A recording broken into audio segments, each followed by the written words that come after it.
손에서 건져내었습니다 하였더라. 아멘. 오늘 말씀은 출애굽기 2장을 통해서 모세의 일생을 통해서 본 믿음이라는 제목으로 말씀을 드렸고요. 여러분 요한복음 3장 18절의 말씀 한번 잠깐 보도록 하겠습니다. 요한복음 3장 18절 보겠습니다.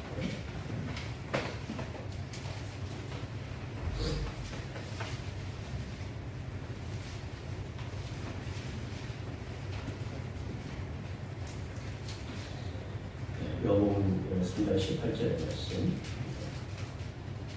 같이 한번 읽으실까요? 3장 18절 말씀입니다. 시작. 그를 믿는 자는 심판을 받지 아니하는 것이요 믿지 아니하는 자는 하나님의 독생자의 이름을 믿지 아니하고 벌써 심판을 받은 것입니다. 아멘. 여러분 삶을 살아갈 때 믿음이 우리 가운데 중요한 역할을 하지 않는 것 같다는 생각이 들 때가 있습니다. 하나님을 믿지 않아도 별로 영향력이 없는 것 같은데 하나님을 믿지 않아도 믿지 않는 사람 가운데 별다른 일들이 일어나지 않는 것 같네. 또 그리고 우리가 믿음의 생활을 하다 보면 내가 정말로 하나님을 안 믿고 있어도 별일이 안 일어나는 것 같은데 하는 생각이 들 때가 있습니까? 없습니까? 네, 있을 거예요. 네, 분명히 있을 겁니다. 그런데 요한복음 3장 18절에 보면 뭐냐면 우리가 하나님을 믿고 안 믿고의 차이를 이렇게 표현한다고 하면 하나님을 믿는 사람은 이미 어떻게 됐다고요? 심판을 면한 것이고 하나님 믿지 아니하는 자는 별일이 일어나는 것 같지 않지만 벌써 뭘 받는다고요? 심판을 받은 것이라는 겁니다. 여러분 믿음을 가지고 있다는 것 자체가 하나님 믿는다는 자체가 현실 가운데 별일이 일어나는 것 같지만 믿음에 대해서 얼마나 중요한 것이냐면 아무것도 일어나지 않는 것 같지만 이미 갈 길이 정해져 있음을 우리가 볼 수 있게 됩니다. 오늘 제가 이 말씀을 드린 이유는 모세 일생을 통해서 모세가 그의 출생에서부터 해가지고 이제 하나님 앞에 부르심을 받기까지 여러분들 성경을 자세히 보면 좋기 때문에 보면 여러 사람들 가운데 태어나서부터 아기서부터 태어나서부터 장성에서 죽음까지 생애가 기록된 사람들은 많지 않습니다. 의외로 많지 않습니다. 그런데 그 생애가 기록된 사람 중에 한 사람이 모세인데 이 모세가 자기의 일생을 쓸 때 여러분 모세 오경의 저자가 누구냐면 바로 모세죠. 창세기, 출애굽기, 레위기, 민수기, 신명기까지의 저자가 모세인데 모세가 자기의 일생을 쓸 때 자기의 일생을 기록했을 때 여러분 이 모세가 쓴 성경 중에 출애굽기에서 자기의 태어남과 자기의 일생을 쓸 때 아마 오늘 출애굽기 2장에서 보면 믿음이라는 단어와 그리고 하나님이라는 단어가 거의 나오지 않고 끝에 부분에만 나오는 겁니다. 모세는 자기 생애를 기록할 때 어떤 삶을 기록했냐면 아마 자기 생애에 가장 중요한 영향력을 있는 자기가 겪은 가장 큰 사건들을 중심으로 자기 생애를 기록했는데 그 큰 사건들의 생애 가운데 믿음이란 단어를 전혀 쓰지 않고 하나님이란 단어를 전혀 쓰지 않고 자기 생애를 기록하고 있는데 실제로는 이런 모세에게 영향을 준 이런 큰 사건들 여러 주요 사건들이 어떤 것이었냐고 이야기하면 바로 믿음의 결정이었고 믿음의 결단 때문에 그의 삶이 그렇게 바뀌었다는 것을 오늘 말씀을 통해서 우리가 확인해 볼 텐데 이 말씀을 들으면서 여러분 믿음이 별거 아닌 것 같지만 믿는 자들의 삶의 특징은 뭐냐면 믿음에 의해서 우리의 삶이 우리의 생애가 결정된다는 것을 오늘 말씀을 통해서 한번 발견해 보기를 바랍니다. 모세는 이스라엘 백성들이 고난 가운데 있을 때 특히 이스라엘의 남자 아기가 태어날 때 남자아기가 태어나면 어디에 던지라? 나일강에 던지라고 했던 그런 온 애굽 땅에 이런 명령이 떨어졌을 때 태어났던 아기입니다. 아마도 여러분 생각해 보세요. 모세는 이 어려움에서 구출됐기 때문에 우리가 별로 크게 생각하지 않을지 모르지만 수많은 아기들이 어떻게 됐을까요? 나일강에 던져져 죽었을 거라는 것을 짐작할 수가 있습니다. 그러나 모세가 태어났을 때 그의 부모는 2절에 있는 것처럼 2절에 있는 것처럼 여러분 오늘 출애굽 2절에 있는 것처럼 뭐 때문에 아기를 숨겼다고 표현합니까? 그 여자가 임신하여 아들을 낳으니 그가 어떻게 된 것을 보고 잘생긴 것을 보고 여기서 유호준 교수는 이 잘생겼다는 이것을 어떻게 히브리어 단어로 뭐라고 읽는 토브라고 기록하고 있습니다. 토브라는 말이 무슨 말이냐면 창세기에 보면 하나님이 창조된 모든 것을 어떻게 했다? 네. 보시기에 좋았다라는데 그 좋았다라는 단어가 뭐냐면 토브라는 거죠. 모세의 부모는 모세가 자기들에게 태어날 때 이 하나님께 주신 이 창조, 자기 품 안에 주셨던 이 창조의 작품을 보고 어떻게 하냐면 매우 좋았어요. 그러나 이 좋은 하나님께서 주셨던 이 창조물이 버려질 위기 가운데 있었던 거죠. 그러나 이 모세의 부모가 왕의 명령을 따르지 않고 이 아기를 석 달 동안 숨긴 이유는 어디에 있냐면 바로 오늘 본문에서 찾을 수 없지만 히브리서 11장을 한번 가보십시오. 히브리서 11장에 보면 모세의 부모가 아기를 버리지 않고 왕의 명령을 따르지 않고 자기 품 안에 두었던 이유를 이렇게 표현하고 있습니다. 히브리서 11장 23절 한번 보시기 바랍니다.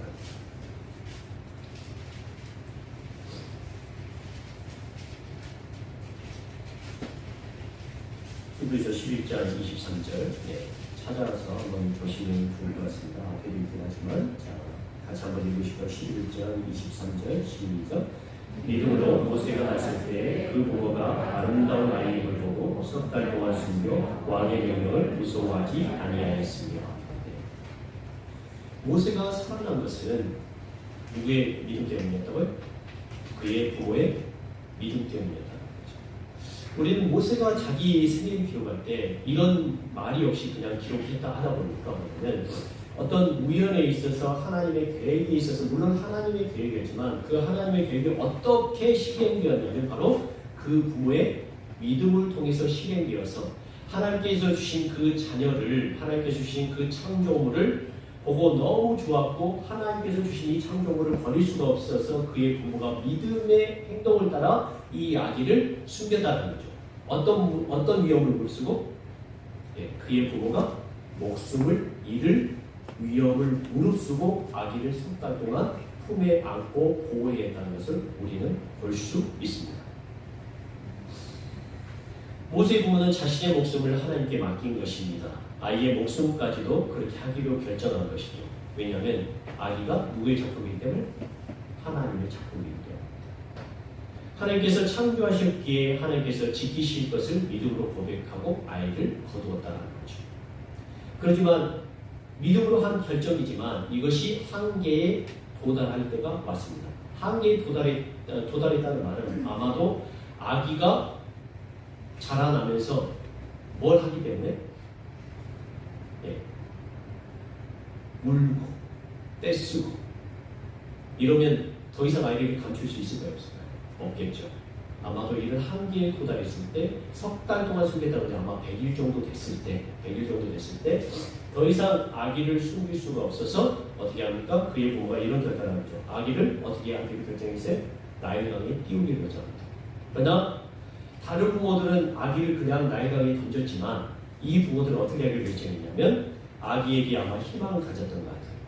하나님께서 이 아기를 석 달 동안 숨겨주셨고 그리고 이 아기를 통해서 무엇인가 이루실 일이 있었다고 아마 희망을 가졌던 것 같아요. 그래서 아기를 그냥 나일강에 던지지 않고 갈대 상자를 만들었어.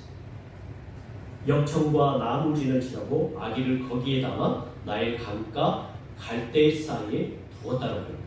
나일강에 띄었다고 표현하지 않고 어디에 두었다고요? 갈대 사이에 두었다라고 분명히 표현합니다. 그리고 그의 누이에게 동생이 어떻게 되는가를 지켜보러 갑니다.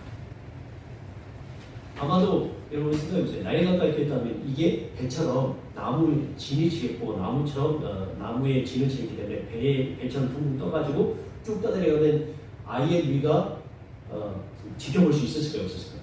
없었다는 거죠. 그런데 의도적으로 부모가 갈대 숲 사이에 놓고 그의 누이한테 야 지켜봐라 라고 명확하게 이야기를 했던 것 같아요. 그곳엔 아마도 그렇게 부모들이 그 갈대 숲 사이에 두었던 이유는 아마 그곳에는 바로 바로의 딸이 목욕하러 오던 곳이었기 때문입니다. 바로의 딸이 목욕하러 나일강으로 내려오고 시녀들은 나일강가를 거닐 때 모세가 갈대 사이에 상자를 보고 갈대 숲 사이에 있는 그 상자를 보고 그리고 시녀를 보고 어떻게 합니까? 야, 그 갈대 상자를 가져가거라. 근데 때마침 갈대 상자를 보자 아이가 어떻게 합니까? 이 아이의 울음소리는 우리 여자들의 마음에 뭘 일으킵니까? 예. 측은함, 동정, 또 그리고 아기를 가져보지 않았을지 모르지만 아기에 대한 어떤 그게 특별하게 남자들보다 더 있을 것입니다. 네. 그리고 그 아기가 누구의 아기라는 사람 알죠? 히브리 사람의 아기라면서 알게 됩니다. 왜냐하면 바로가 내린 명령을 알기 때문입니다. 이 광경을 지켜보고 있던 누이가 바로의 딸에게 와서 내가 당신을 위하여 히브리 여인 중에서 유모를 불러다가 이 아기에게 젖을 먹이겠다고 합니다. 여러분 아주 의도적인 거죠. 그렇죠? 그리고 실제로 생각해보세요. 히브리 여인의 딸이 바로의 공주에게 애굽의 공주에게 가서 이렇게 말을 할 수 있는 그게 쉽겠습니까? 쉽지 않겠습니까? 쉽지 않을 거예요. 그럼에도 불구하고 이 누이조차 어떻게 행동했다고요? 성경에 기록되지 않았지만 믿음으로 아마 이 일이 실행했던 것 같다는 거죠. 바로의 딸이 그 소녀에게 야, 그 여자를 데려오고 내가 돈을 주겠다. 돈을 줄 테니까 이 아기를 잘 키워달라 이야기합니다. 그래서 모세가 엄마의 품 안에서 자라게 됩니다. 그리고 적절한 때가 돼서 자라서 다시 바로의 공주에게 보내져서 그 바로의 공주의 아들이 됩니다. 그리고 이름을 모세라고 하죠. 이처럼 모세는 죽을 위험에서 건짐을 받고 엄마의 품에서 자라다가 공주의 아들들이 됩니다. 그리고 공주의 아들로 장성하게 됐다고 분명히 표현합니다. 여러분 말씀을 한번 보실까요? 말씀 보시면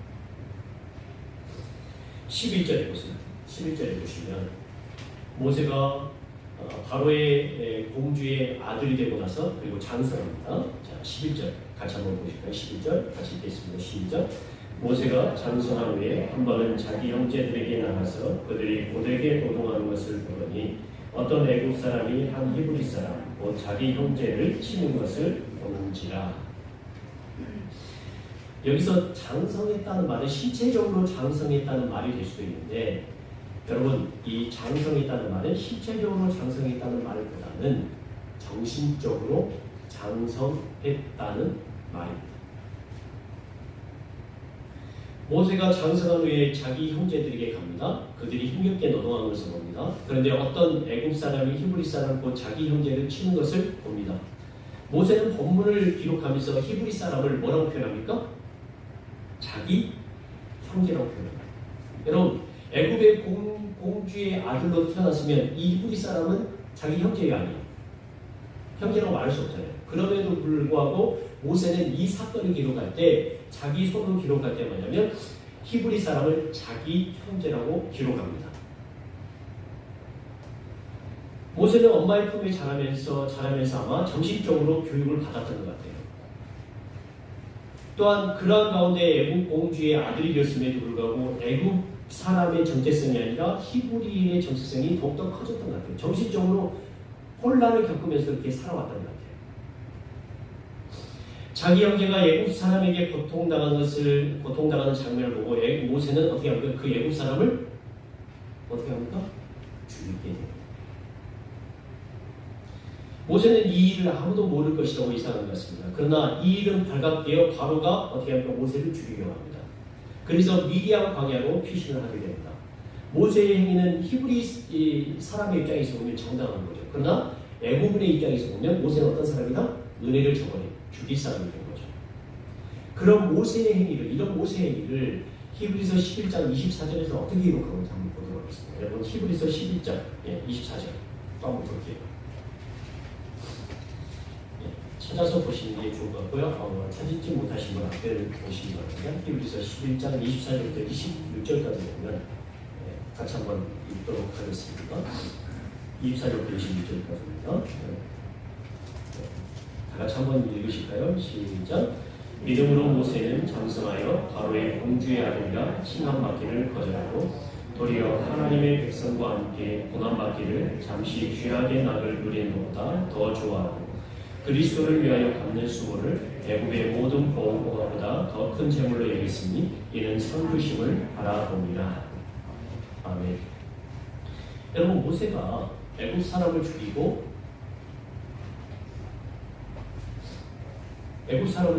미디안 광야로 떠났던 것은 그리스도를 위하여 받는 수모를 애굽의 모든 보화보다 더 큰 재물로 여겼으며 상주심을 바라봤기 때문이라고 기록하고 있습니다. 모세는 정신적으로 더 성장했습니다. 그래서 불의에 도전했습니다. 하나님의 상주심을 바라보고 과감하게 해야 할 일을 했다고 표현하죠. 그것은 하나님께서 자기에게 주실 상을 바라봤기 때문입니다. 모세는 하나님을 경외함으로 하나님을 더 사랑함으로 세상의 낙을 누리기보다 바로의 공주의 아들이라 칭함을 거절하고 이 일을 행했다고 표현하고 있습니다.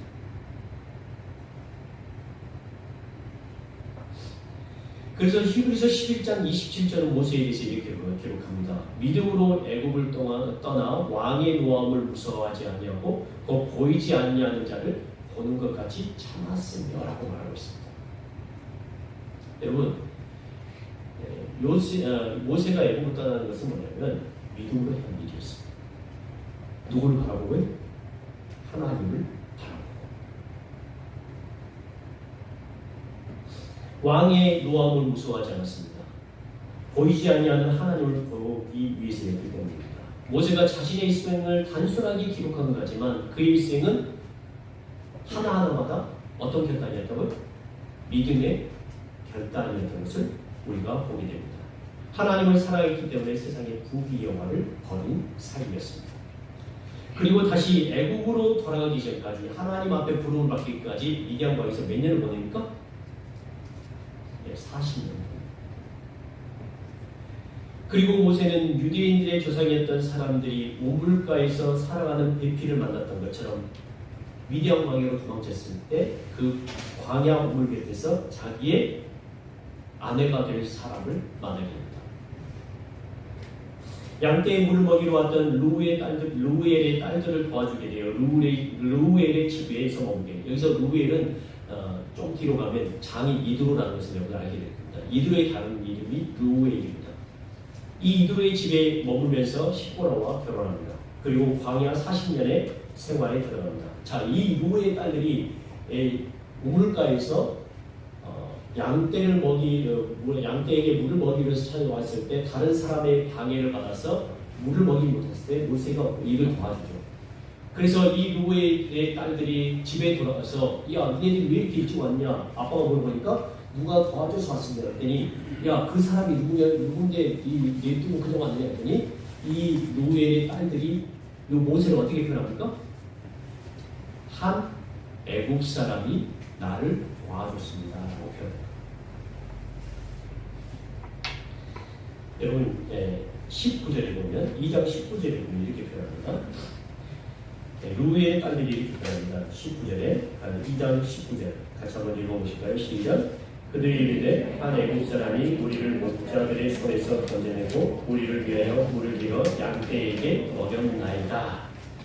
아멘. 자, 보세요. 모세는 그들에게 어떤 사람이었죠? 유대인이 아니라 애국 사람이었던 것입니다. 다시 표현하자면 유대인들에게는 모세는 애국인이었고 그리고 저쪽에 가서는 다시 자기 유대인들을 도와주기 위해서 자기는 히브리 사람을 정체성을 유대인을 도와주는데 그 애국 사람의 취급을 받고 도망갔고 그리고 다시 와서는 자기는 유대인인 줄 알았더니 이 사람들에게는 애국인이라고 칭함을 받습니다. 이 말이 무슨 말입니까? 자기가 믿음으로 결단하고 믿음으로 모든 일을 행했음에도 불구하고 다른 곳에서 유대인이 아니라 이방인 취급을 받았다는 것입니다.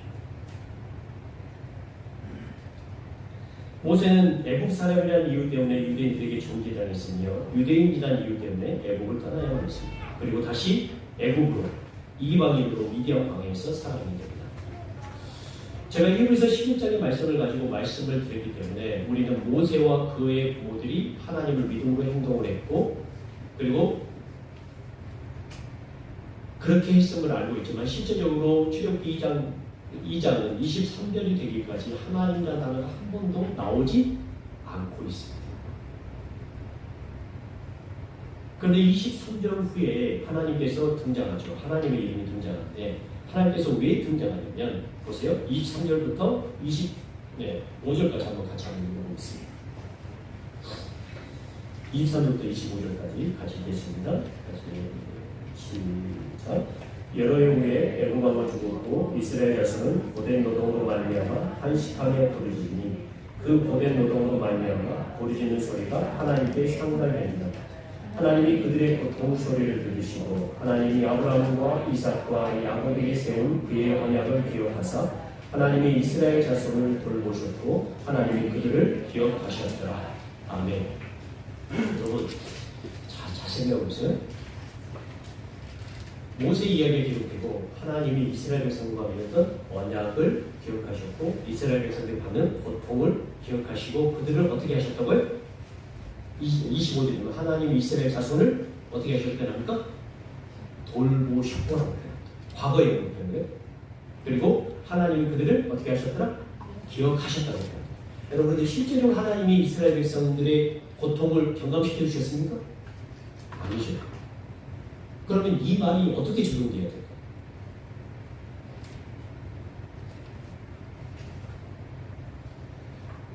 그것은 아마도 잘 생각해 보세요. 이스라엘을 위해서 누구를 준비시키고 있다? 모세를 지금 준비시키고 있다는 말을 합니다. 모세의 삶을 보면 이스라엘이 앞으로 어떤 길을 걷게 될 것을 볼 수 있는 것 같습니다. 하나님 보시기에 아름다웠던 하나님의 백성들이 고통을 당하고 있죠. 모세 또한 강물에 던져져 죽을 위험에 처해 있었습니다.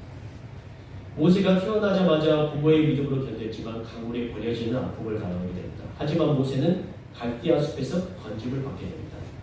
여러분, 이스라엘 백성들도 애굽을 나왔지만 어디에 가로막히냐면 바로 홍해 앞에 가로막힙니다. 여러분, 근데 그 홍해를 더 정확하게 표현하자면 갈대숲이라고 표현하고 있는 상황입니다. 이스라엘 백성들은 자기들을 가로막고 있던 어디서 통과해야 되는 이 갈대숲을 통과해야만 했습니다. 그러나 그들이 갈대숲을 건너서 홍해를 건너서 나왔지만 어디서 생활했다고요? 광야에서 몇 년 생활합니까? 40년 생활. 모세가 애굽에서 나왔지만 미디안 광야에서 40년을 살았던 것처럼 이스라엘 백성도 40년을 살게 된 것입니다.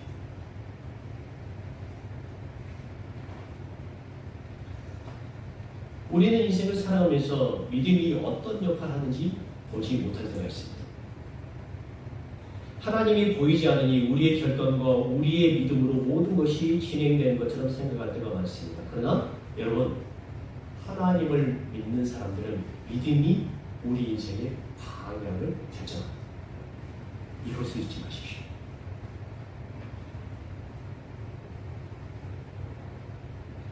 믿음이 한 인생을 결정할 뿐만 아니라 한 민족의 방향을 결정하는 중요한 기관입니다. 여러분, 모세 한 사람이 준비되므로 이스라엘 민족의 방향이 바뀝니다. 우린 믿음이 별거 아니라는 세상에 살고 있습니다. 그렇죠? 하나님이 보이지 않는다고 하는 세상에 살고 있습니다. 그러나 세상은 여전히 하나님의 손에 있음을 믿고 살아야 합니다. 그리고 지금 이 세상에 지금 이런 고통과 아픔에서 건져내실 분은 누구밖에 없냐면 우리와 맺은 언약을 기억하고 우리의 고통과 아픔을 살펴보고 계시는 그 하나님으로 인해서만 이 고통과 아픔에서 건짐을 받을 수 있다는 사실을 여러분 기억하셔야 합니다. 이 언약의 하나님이 세상에 개입하십니다. 이 언약의 하나님이 모든 것을 알고 계십니다. 그러므로 우리가 할 수 있는 일은 믿음으로 그분이 이 땅에 개입하고 우리의 삶에 개입하며 이 세상에 개입할 것을 믿고 우리의 전 삶을 어떻게 하냐면 믿음으로 결정해야 된다는 거죠. 그 믿음으로 결정했을 때 하나님께서 여러분과 우리 삶에 개입하시고 우리를 하나님의 뜻과 방향으로 인도하실 것을 믿어야 한다. 그 믿음이 우리의 인생의 방향을 이끌어갑니다. 그래서 로마서 4장 20절에 이런 말씀합니다. 믿음이 없어 하나님의 약속을 의심하지 않고 믿음으로 견고해져서 하나님께 영광을 돌리시길 바랍니다.